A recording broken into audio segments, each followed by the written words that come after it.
Musa Qala pada akhir 2007 merupakan kota hasil konflik bertahun-tahun.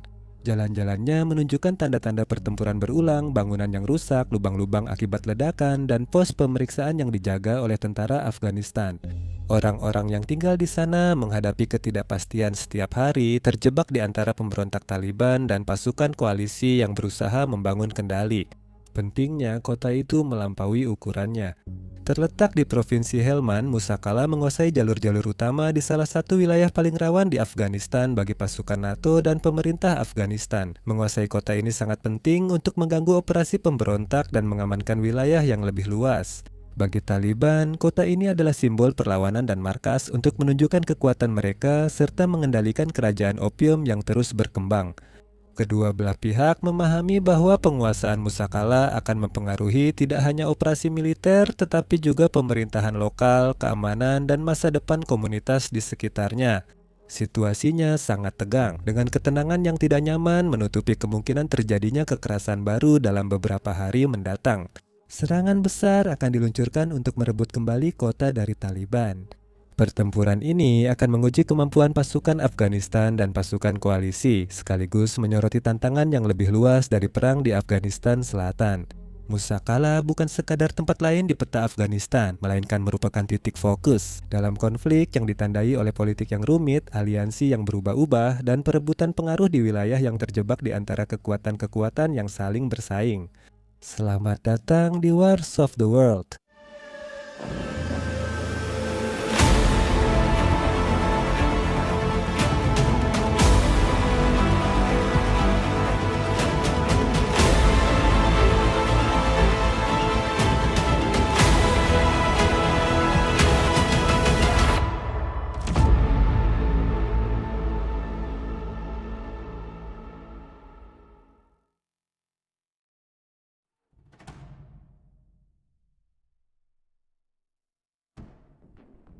Pada tahun 2006, 5 tahun telah berlalu sejak Taliban digulingkan, namun Afghanistan masih jauh dari perdamaian.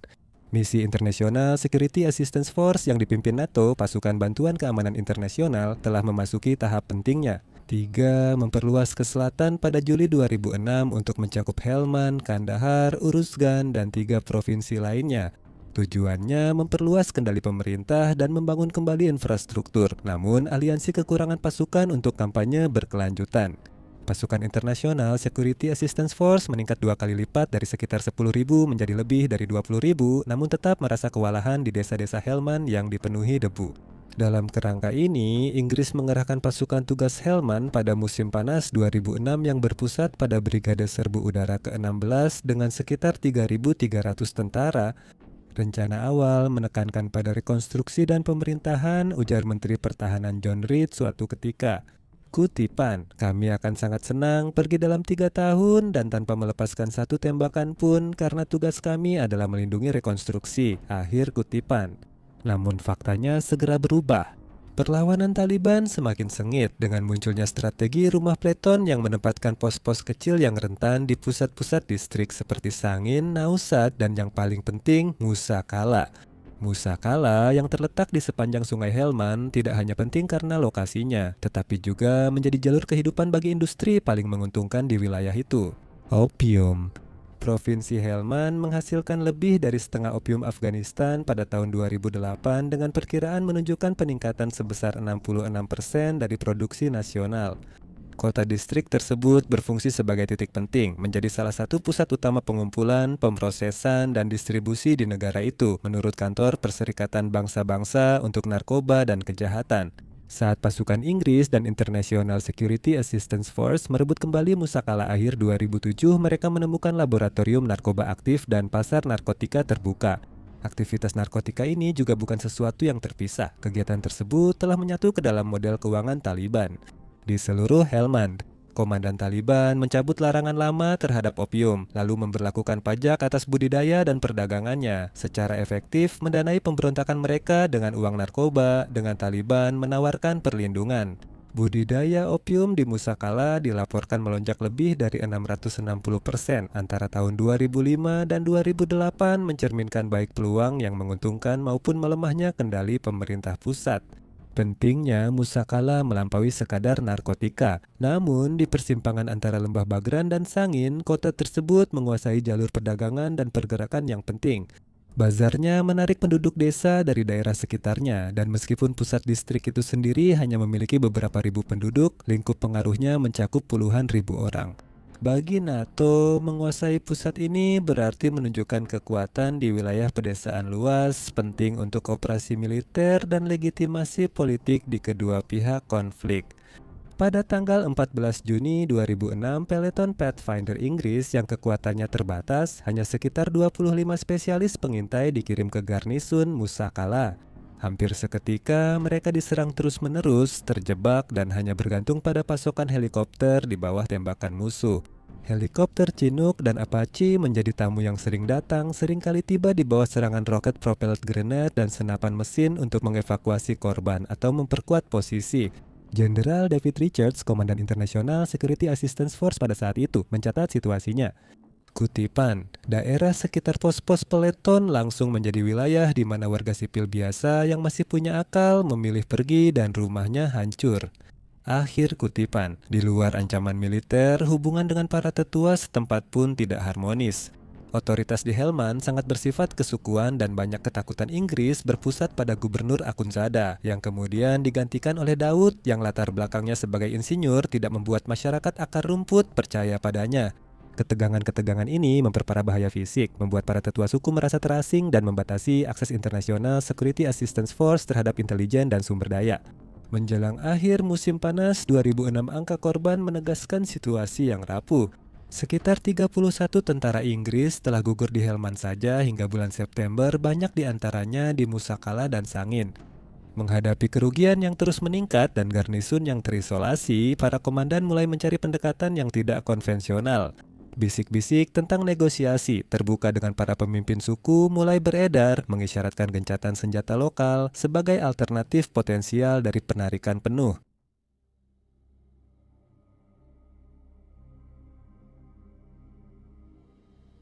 Pada bulan September 2006, di bawah tekanan yang semakin besar dan meningkatnya korban jiwa di Musakala, pasukan Inggris dan Gubernur Provinsi Helmand, Mohammed Daud, merundingkan solusi lokal. 15 tetua suku setuju untuk menjamin keamanan pusat distrik, berjanji untuk menjaga bendera Afghanistan dan melarang semua kelompok bersenjata, baik koalisi maupun Taliban, memasuki kota tersebut. Sebagai gantinya, pasukan Inggris mundur 5 km keluar zona larangan, hanya meninggalkan satu kelompok kecil polisi lokal, meski terhambat keterlambatan pelatihan dan perekrutan. Langkah tak biasa ini langsung memicu perdebatan. Para pendukung Inggris menggambarkannya sebagai upaya kontra pemberontakan yang pragmatis dan dipimpin oleh Afghanistan, sementara para kritikus di dalam International Security Assistance Force termasuk sejumlah pejabat Amerika Serikat menyatakan keprihatinan. Dubes Amerika Serikat Ronald Newman memperingatkan langkah ini bisa melegitimasi tempat perlindungan Taliban, sementara Jenderal Richards juga mengatakan penarikan pasukan bisa menjadikan pusat-pusat ini magnet bagi Taliban. Kesepakatan itu direstui bersyarat oleh Presiden Karzai, namun tanpa otoritas pusat penuh dan lebih banyak dijalankan sebagai inisiatif provinsi. Awalnya, kesepakatan itu memberi harapan selama 5 bulan. Pertempuran di pusat kota menurun secara signifikan, toko-toko dan sekolah-sekolah dibuka kembali, bahkan upaya Taliban untuk masuk pun berhasil ditolak oleh para tetua setempat. Namun, kelemahan serius juga muncul. Hanya 19 dari 50 polisi lokal yang direncanakan menyelesaikan pelatihan sehingga keamanan tetap rapuh. Garis perpecahan politik di tingkat provinsi dan nasional, ejekan Amerika Serikat, serta bantuan pembangunan yang tidak merata melemahkan ketahanannya. Suasana tenang yang dihasilkan oleh kesepakatan tersebut terbukti hanya berlangsung singkat. Pada Februari 2007 kesepakatan tersebut runtuh. Peristiwa itu terjadi usai serangan udara International Security Assistance Force yang menewaskan saudara komandan Taliban setempat. Tindakan yang mereka klaim berada tepat di luar zona larangan, namun dianggap oleh para pemberontak sebagai sebuah pelanggaran. Sebagai balasan, sekitar 200 hingga 300 militan Taliban menyerbu kota, melucuti senjata polisi, memenjarakan para tetua, dan membakar kantor gubernur distrik beserta kantor polisi. Mereka mengibarkan bendera putih Taliban, mengusir para kolaborator, dan dengan cepat mengubah Musakala menjadi pusat kekuasaan pemberontak yang terang-terangan. Kekuasaan Taliban di Musakala tidak hanya bersifat militer tetapi juga ideologis. Mereka menerapkan syariah ketat, melarang musik, mengatur pakaian, dan memberikan hukuman di depan umum. Stasiun radio lokal yang diberi label radio syariah menyiarkan arahan keagamaan dan propaganda Taliban, memperkuat narasi mereka tentang perlawanan terhadap pendudukan dan legitimasi Islamis. Saat Taliban semakin mengakar, Musakala menjadi pusat perekrutan yang kuat dan pusat propaganda, memperkuat pesan-pesan pemberontak jauh melampaui jumlah penduduknya yang kecil.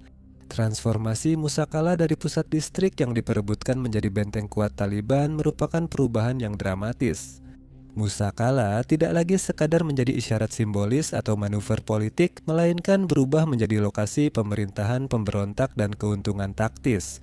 Pada saat pengambil alihan oleh Taliban, kota tersebut telah berkembang menjadi tempat persiapan untuk operasi lintas distrik secara efektif menantang otoritas NATO dan Afghanistan. Kegagalan kesepakatan ini tidak hanya menunjukkan rapuhnya perjanjian lokal dalam perang asimetris, tetapi juga bagaimana kekosongan kekuasaan dimanfaatkan oleh para pemberontak. Pembalikan yang tajam ini menegaskan perlunya respons militer yang tegas. NATO tidak bisa lagi berharap bahwa kesepakatan lokal atau pemerintahan yang rapuh dapat menahan pemberontakan. Musakala telah menjadi kemenangan simbolis bagi Taliban sekaligus ancaman yang menentukan yang menuntut serangan balasan secara besar-besaran.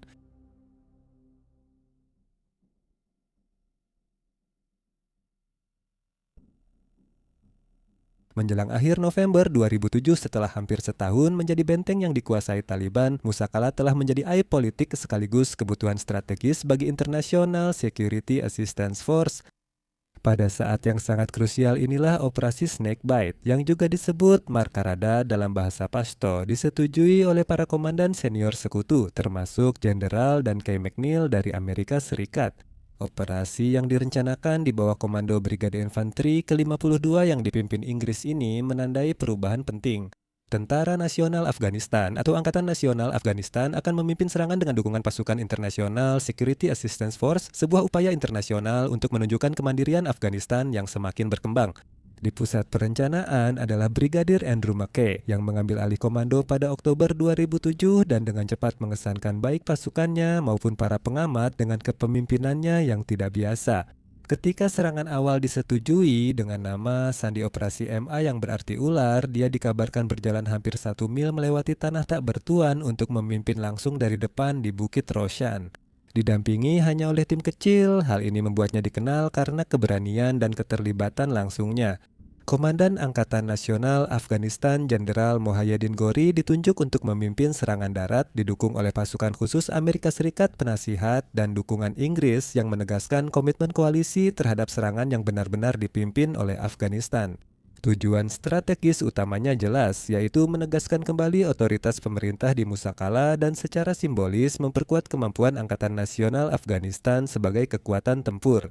Ini terjadi setelah berbulan-bulan para komandan koalisi merasa terhambat oleh kampanye bersih dan kuasai NATO yang kosong.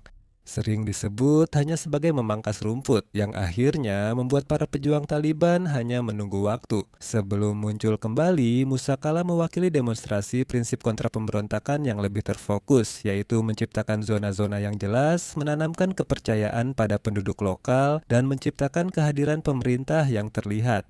Perencanaan dilakukan di bawah pengawasan ketat, baik secara militer maupun politik. Kementerian Pertahanan Inggris, Parlemen, dan Kantor Perdana Menteri mengawasi dengan ketat bersama Mackay. Bahkan menerima instruksi langsung dari Downing Street yang memerintahkannya untuk menunda serangan yang bertepatan dengan kunjungan penting, instruksi yang ia tolak. Menempatkan reporter militer dan membagikan selebaran informasi kepada penduduk sipil juga menjadi bagian utama dari strategi tersebut. Menekankan kepemimpinan Afghanistan dan perhatian pada kesejahteraan warga sipil dalam narasi operasi tersebut. Namun, fondasi yang dibangun di lapangan yang benar-benar mendefinisikan operasi itu. Dimulai pada awal November, unit koalisi termasuk Brigade Reconnaissance Force, Scots Guard, dan 40 Komando Royal Marines melakukan patroli pengintaian secara luas, memetakan pertahanan dan jalur pasokan Taliban. Pendekatan dibersihkan secara bertahap dari kedua sisi dengan cara yang lambat dan metodis yang dirancang untuk meminimalkan pengungsian warga sipil. Pengumpulan intelijen juga memainkan peran penting. Yang terpenting, pasukan koalisi berupaya melepaskan para pemimpin suku berpengaruh yang bersekutu dengan Taliban. Yang paling signifikan, Mullah Abdul Salama Pirzai Alazai sesepuh dikabarkan sedang bernegosiasi untuk membelot. Ini dilakukan untuk melemahkan dukungan lokal pada pemberontak. Saat menjelaskan strategi tersebut, Brigadir McKay mengatakan, kutip, tujuannya adalah mulai melemahkan Taliban, memisahkan mereka, menghantam mereka dengan keras ketika mereka keluar, menurunkan moral mereka, dan mulai memisahkan mereka. Tingkat 1 pemimpin kunci digerakkan oleh ideologi, sedangkan tingkat 2 terdiri dari tentara bayaran. Tidak untuk jangka panjang, kutipan selesai. Para perencana sangat menyadari beberapa faktor yang membuat situasi ini sangat berbahaya. Pertama adalah medan dan improvised explosive device. Musakala berada di tengah lahan pertanian terjal seperti labirin dengan kanal irigasi bersilangan yang membuat area ini cocok untuk penyergapan. Taliban telah memasang banyak ladang ranjau dan improvised explosive device dengan korban pada fase awal, termasuk Sersan Lee Johnson yang tewas akibat ranjau pinggir jalan. Selain itu, ada juga pertahanan perkotaan. Kota itu sendiri sangat diperkuat. Para kombatan Taliban telah mengubah rumah-rumah dan masjid menjadi posisi penembakan dan menciptakan zona penyangga sekitar 500 meter di sekitar pos-pos koalisi. Faktor lain yang perlu dipertimbangkan adalah keberadaan warga sipil, dengan ratusan penduduk desa masih berada di daerah tersebut. Para perencana mengordinasikan penyebaran selebaran dan menyediakan jalur evakuasi untuk mengurangi risiko, belajar dari zona pembantaian di masa lalu di Nausat dan Sangin, di mana eksodus penduduk menyebabkan ketidakstabilan di wilayah yang direbut kembali. Meskipun ada risiko-risiko ini, dorongan politik sangat kuat. Keberhasilan operasi Snakebite akan memvalidasi Angkatan Nasional Afghanistan membenarkan strategi Komando Inggris dan memberikan kemenangan simbolis yang langka yang mungkin dapat mengubah momentum narasi setelah bertahun-tahun hanya meraih kemajuan kecil. Kegagalan di sisi lain akan sekali lagi menyoroti kerentanan model kontra pemberontakan Helman dan berisiko memberikan bahan propaganda baru kepada para pemberontak yang memusuhi intervensi asing ini.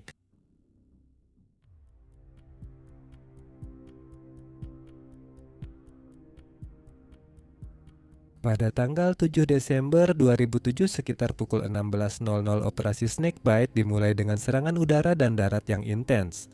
Infanteri Angkatan Darat Amerika Serikat dari Divisi Lintas Udara ke-82 diterjunkan dari 19 helikopter termasuk Chinook dan Black Hawk ke utara Musakala didukung oleh helikopter tempur Apache. Mereka bertujuan merebut Bukit Roshan yang strategis. Saat malam tiba, pasukan terjun payung Amerika menerobos garis parit Taliban dan memperkuat posisi pertahanan, siap untuk serangan utama. Secara bersamaan, unit Tentara Nasional Afghanistan yang didukung oleh pasukan Inggris maju dari selatan, barat, dan timur. Brigadir Jenderal Gul Akar Naibi kemudian menggambarkan serangan udara dan darat pinsas sebagai upaya mengepung Musakala yang dirancang agar Taliban tidak memiliki jalan keluar yang mudah. Menurut Guardian, sekitar 4.500 pasukan NATO dan Afghanistan berhadapan dengan sekitar 2.000 pejuang Taliban yang bertahan. Serangan udara Amerika Serikat menewaskan 12 pemberontak termasuk komandan Taliban. Juru bicara Taliban, Qari Yusuf Ahmadi, mengonfirmasi mereka mundur untuk menghindari korban sipil dan penarikan dilakukan setelahnya. Kutipan, pengeboman besar-besaran selesai kutipan. Perlawanan sengit pun terjadi, terutama dari rumah-rumah dan masjid yang diperkuat dengan Taliban memanfaatkan area sipil untuk keuntungan taktis. Improvised explosive device dan ranjau menjadi ancaman terus-menerus dengan prajurit Amerika Serikat Kopral Tanner J. O'Leary tewas pada 9 Desember akibat improvised explosive device. Seorang jurnalis Inggris yang ikut serta, Stephen Gray untuk British Broadcasting Corporation menceritakan, kutipan, saat kami mendekat, kami melihat keluarga pengungsi melarikan diri dari Musakala dengan truk dan mobil yang penuh dengan barang-barang mereka.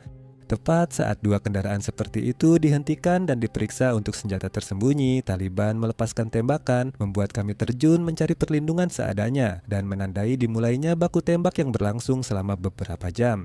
Di tengah-tengah pertempuran, dua kendaraan pengungsi itu melarikan diri dengan panik dari desa, tapi langsung menuju dua Humvee Amerika yang langsung menembak karena takut ancaman bom bunuh diri selalu ada.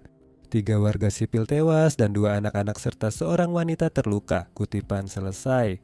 Peristiwa tragis ini menyoroti kompleksitas peperangan di antara warga sipil dan pemberontak. Namun, strategi koalisi dirancang untuk mendorong penarikan Taliban, bukan pertempuran penuh di perkotaan. Pada pagi hari, tanggal 10 Desember, pasukan Angkatan Nasional Afghanistan dan NATO memasuki pusat kota. International Security Assistance Force mengonfirmasi bahwa pasukan Taliban telah melarikan diri setelah pengeboman berat dengan pasukan Afghanistan memasang pos pemeriksaan di pasar. Brigadir Jenderal Naibi menyatakan bahwa baku tembak masih berlanjut hingga malam hari dan menyalahkan pejuang asing atau anggota Al-Qaeda atas perlawanan yang tersisa. Naibi mengatakan soal pekerjaan yang tersisa, kutipan, "Kota ini sudah dikepung.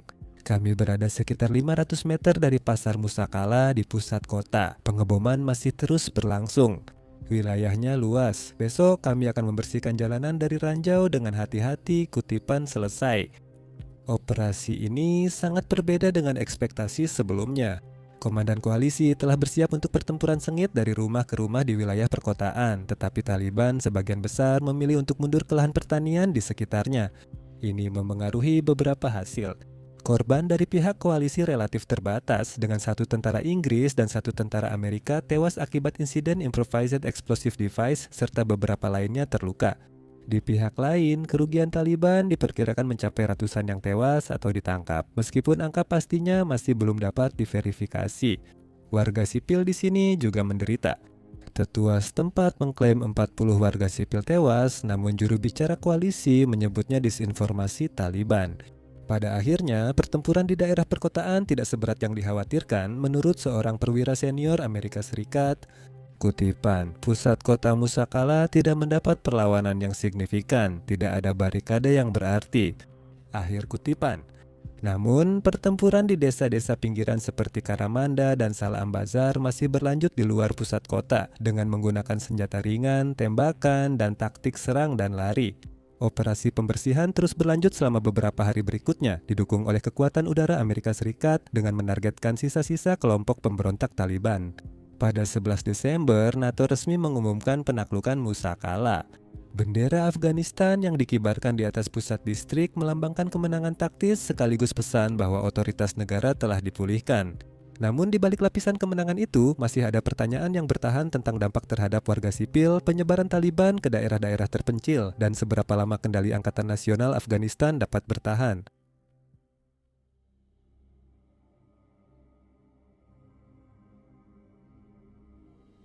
Dengan Taliban yang berhasil diusir dari Musakala pada Desember 2007, pasukan pemerintah Afghanistan dengan cepat bergerak untuk kembali menunjukkan kehadiran mereka dengan bendera Afghanistan kini kembali berkibar di atas balai kota pusat distrik. Brigadir Jenderal Gulakar Naebi menekankan pentingnya tindakan ini, menyatakan bahwa hal tersebut adalah tanda harapan bagi masyarakat Musakala dan Provinsi Helmand. Tanda kutip tutup, namun kemenangan taktis ini hanyalah langkah pertama. Upaya untuk menstabilkan kota menghadapi tantangan langsung, infrastruktur rusak parah dan situasi keamanan tetap rapuh.